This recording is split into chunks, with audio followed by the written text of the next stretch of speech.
Bonjour à toutes et bonjour à tous, je vous retrouve ici un petit peu en hauteur. J'ai pris un petit peu de hauteur dans ce jeu.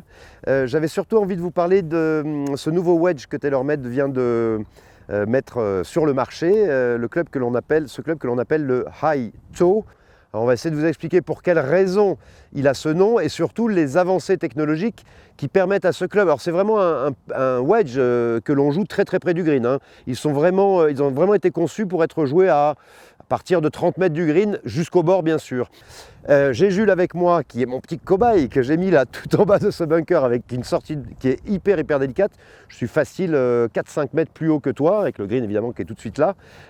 L'avantage de ce club, est-ce que tu veux toi nous en dire un tout petit peu plus parce qu'il a quand même une nouvelle technologie au niveau de sa semelle et de la face qui sont quand même assez appréciables. Voilà exactement, alors c'est vrai que dans cette situation où je suis obligé de quand même beaucoup ouvrir la face de club, l'avancée technologique fait que peu importe que vous ouvriez le club ou que vous le fermiez, de toute manière il va reposer complètement la semelle entièrement sur le sol et ça c'est vrai que c'est assez confortable parce que quand on ouvre le club sur les autres wedges, on a tendance à avoir le talon qui pose d'abord et là c'est pas du tout le cas, donc j'ai aucun risque à ce que mon club ricoche dans le sable au cas où il n'y en aurait pas assez ou bien au contraire qu'il se plante.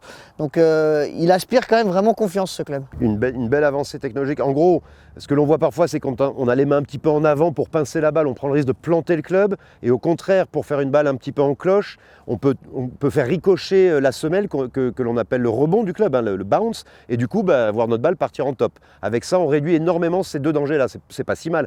Et au niveau de la face elle-même, j'ai vu que les rainures étaient quand même un petit peu nouvelles aussi, en tout cas la façon dont elles ont été dessinées. Voilà, en fait, il y a les stries qui vont jusqu'en haut de la face, alors que sur les autres wedges, sur mes anciens wedges, ils s'arrêtent à peu près 3/4 supérieur.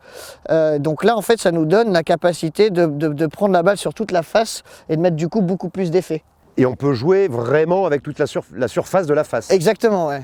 Bon, écoute, du coup, il va falloir que tu nous sortes cette sortie quasiment impossible. Ah, c'est sympa. Donc la face de club, bien orientée à droite, ce qui lui donne un degré d'ouverture supplémentaire, plus les mains un peu en arrière pour lofter un peu plus. Ah ouais, ça se lève tout seul. Alors je ne sais pas si vous voyez le résultat, mais en plus la balle mord le green. Là, elle est quasiment à donner. Bien joué mon Jules. Ah, merci.